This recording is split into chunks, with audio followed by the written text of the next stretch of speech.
Chair पड़ी हुई, आ जाए हमारे साथ लोग पीछे से। पीछे जो खड़े हुए हैं वो चेयर अगर है तो बैठ जाए। ग्रेट।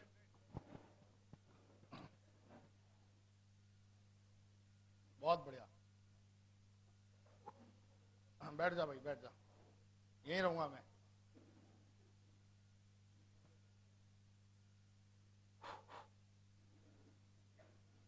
जल्दी कर लो।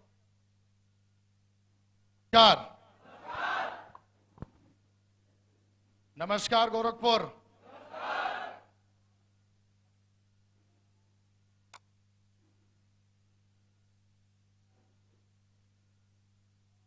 बस बैठ जाएं आप लोग, नहीं है तो कोई नहीं, प्लीज। दोस्तों, आप सुनने के लिए तैयार हैं? मैं आपसे लगभग 15 से 20 मिनट की आपसे बात करने वाला हूं। जो भी मैं बात करूंगा विद प्रूफ के साथ करूंगा, खाली पुलाव नहीं पकाऊंगा। किसी भाई साहब के अगर सोच में यह हो कि वो हकीकत में अपनी जिंदगी बदलना चाहता है, मैं पूछना चाहता हूं आप सारे लोगों से, और अगर मेरी बात समझ में आए आपको तो हाँ का जवाब दे सकते हैं, यस या नो। मैं सारे लोगों से पूछ रहा हूं, सारे लोगों से। मैं आपको यहां पे ये बताने के लिए नहीं आया हूं कि मैंने क्या किया, मैं आपको ये बताने के लिए आया हूं कि मेरी जिंदगी यहां पे कैसे बदल गई, मैं क्या था और क्या से क्या बन गया। ठीक है भाई? दोस्तों, सबसे पहले जितने भी लोग यहां पे आए हुए हैं, मैं सबसे पहले सारे लोगों को कांग्रेचुलेट करता हूं कि आपने हिंदुस्तान की सबसे बड़ी कंपनी को ज्वाइन किया, जिसका नाम है सिक्योर लाइफ। सबसे बड़ी कंपनी को ज्वाइन किया।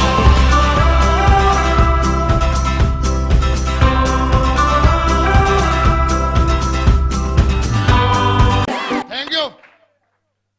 बहुत सारे लोग ताली बजा रहे हैं, बहुत सारे लोग ताली नहीं बजा रहे हैं। क्या बात है भाई, खुशी नहीं है आप लोगों को? अरे सबसे पूछ रहा हूं यार।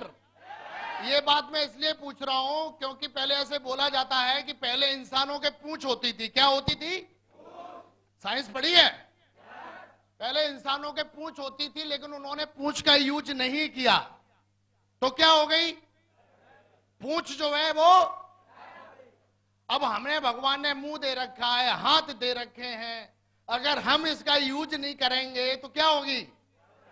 अगले जन्म में गायब हो जाएगी वो। क्या आप लोग ऐसा चाहते हो? तो फिर यार इसका यूज करो ना, दबा के यूज करो, भगवान ने मौका दिया है।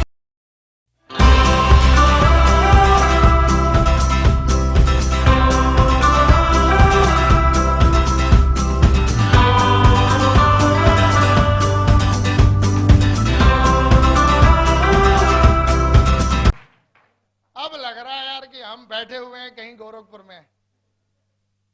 दोस्तों, मैं कोई भी बात शुरुआत करने से पहले अपने बारे में बता देता हूं, वैसे पता चली गया होगा। दोस्तों, मेरा नाम विकास है, शुद्ध हिंदी बोलता हूं, समझ में आ ही रही होगी आप सारे लोगों को, यस या नो?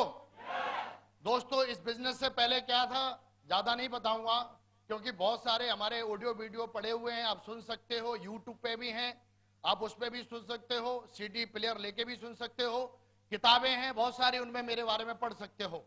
लेकिन मैं आपको बताना चाहता हूं थोड़ा सा इंट्रोडक्शन की। दोस्तों, मैं इस बिजनेस में कैसे आया, कहां से आया। मैं दोस्तों बिल्कुल आपकी तरह, मेरा भी एक सपना था, माँ बाप को लेके। हर इंसान का जो भी इस दुनिया में पैदा होता है, जैसे जैसे वो बड़ा होता है, वैसे ही वैसे उसके माँ बाप का सपना होता है कि मेरा लड़का अच्छा खासा पढ़ ले, यस या नो? फिर माँ बाप का सपना होता है कि जब ये पढ़ जाए तो अच्छी सी, मैं सारे लोगों से पूछ रहा हूं, अच्छी सी। मेरे बाप का यही सपना था कि बेटा अच्छा खासा पढ़ लिख ले, और मुझे पता नहीं पर ऐसा लगता है कि मेरा बाप का सपना यह था कि मेरा बेटा फौज में जाए। क्या था उनका सपना? जाहिर सी बात है कि माँ बाप ने बड़ी शिद्दत से पाल पोस के बड़ा किया है, जो भी डिमांड की है आज तक उन्होंने पूरी की है, चाहे पैसों को लेके हो चाहे किसी चीज को लेके हो। बहुत प्यार था मुझे उनसे। उन्होंने बोला बेटा तुझे फौज में जाना है, फौज में जाने के लिए जो एज चाहिए होती है वो 16 साल चाहिए होती है। कितनी? मैं 2002 की बात कर रहा हूं, अभी 17.5 हो गई है। 16 साल की एज चाहिए होती है। उस समय मैं लगभग 13.5 साल का था जब पापा ने मुझे ऐसा बोला, क्योंकि हमारे घर में बहुत सारे हमारे रिलेटिव, घर वाले, परिवार में सब फौजी हैं। तो जब भी वो छुट्टी आते जाते थे तो ड्रेस जो है वो पापा को चुभती थी। बोला यार हमारा बेटा कब बड़ा होगा, कब पहनेगा। उनका ये सपना था दोस्तों। और मैंने पापा के सपनों को लेके मैंने हाई स्कूल किया, इंटर किया, और 10+2 होने के बाद बस एक ही चीज का इंतजार था कि मैं 16 साल का जल्दी से जल्दी हो जाऊं। जैसे ही मैं 16 साल का हुआ वैसे मैंने भर्ती देखी। भर्ती में एकदम भगवान का आशीर्वाद था, बॉडी बढ़िया थी और एकदम सारी जो फिजिकल जो चाहिए था एकदम फिट था। और मैं भगवान के आशीर्वाद से मैं फौज में भर्ती हो गया। बहुत सारे लोगों को खुशी हुई, लड्डू बटे। माँ बाप को सबसे ज्यादा खुशी हुई। माँ बाप घंटा चढ़ाने जा रहे हैं, कोई लड्डू का डिब्बा लेके घूम रहा है, कोई बोल रहा है अपने लड़के की शादी कब करोगे, कोई कुछ कर रहा है, कोई कुछ कर रहा है। यानी कि एकदम चारों तरफ खुशियां हो गई। जिन चीजों की उम्मीद मेरे माँ बाप नहीं करते थे उन सारी चीजों की उम्मीद अब मेरे माँ बाप मुझसे करने लगे कि मेरा बेटा जो है वो जॉब में लग गया है, फौज में चला गया है, सरकारी जॉब में चला गया है। और ऐसा हमारे समाज में बोला जाता है कि बड़े किस्मत वाले वो लोग होते हैं जिनका सरकारी खजाने में हिस्सा होता है।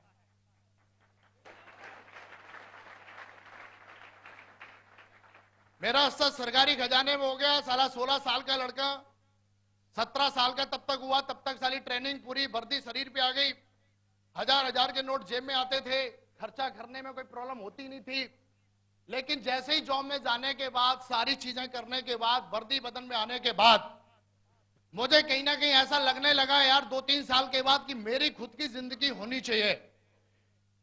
मैं अपनी फीलिंग शेयर कर रहा हूं, लोग पता नहीं क्या सोचते हैं, लेकिन मैंने सोचा यार विकास तूने अपने माँ बाप का सपना पूरा कर दिया, पर मेरा सपना यह था कि मैं जब भी कोई मूवी देखता था, जब भी किसी एक अमीर इंसान को देखता था, मेरे को हमेशा लगता था कि यार मुझे भी इसकी तरह बनना चाहिए, मेरे पास भी ये गाड़ी होनी चाहिए, मेरे पास भी आलीशान बंगला होना चाहिए। जब मैं गुजरूं तो लोग मेरे को भी सलाम करने चाहिए, मेरी भी इज्जत करनी चाहिए। ये सारी जो उम्मीदें थी मैं अपने आप से करता था।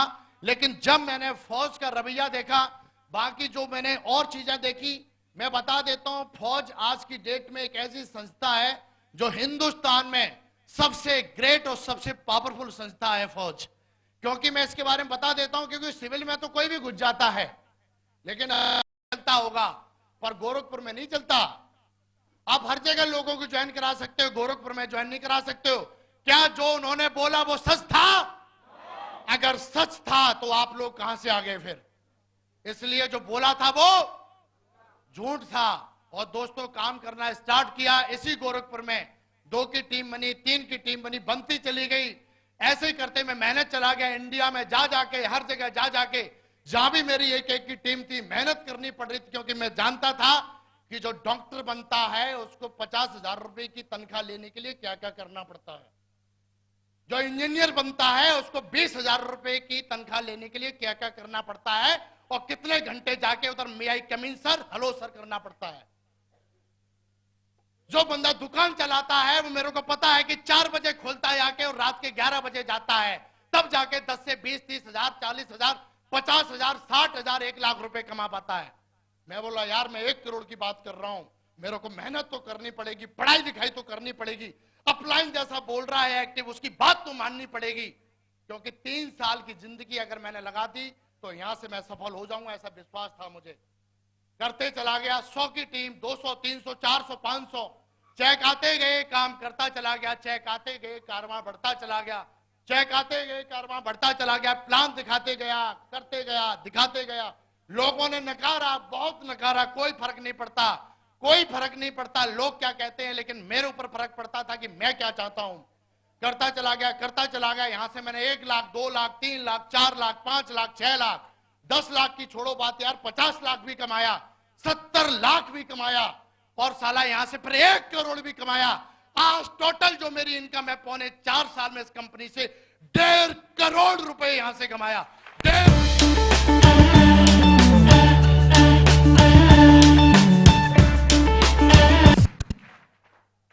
साला अपने दम पे करोड़पति बना हूं, कोई जमीन नहीं बेची, किसी का गला नहीं कुछ किया, किसी की जाके तेल नहीं लगाया। IPO, independent business owner. आज मैं आईपीओ हूं, मेरा मन करता है मैं 10 बजे तक सोता हूं, कोई साला ऐसा उंगली करके बाला नहीं है कि ओए इधर आजा। आज मेरी खुद की पर्सनैलिटी है, खुद की इज्जत है, खुद का सम्मान है, सब कुछ खुद का, और यही चाहिए था मेरे को। आज महीने की जितनी इनकम आती है, अगर मैं उसके इनकम टैक्स की बात करूं तो जितना ग्रेड 1 अफसर प्राइवेट सेक्टर या फिर सरकारी सेक्टर में जितना कमाता होगा महीने का, उतना तो विकास टाइगर साला टैक्स पे करता है महीने का टैक्स।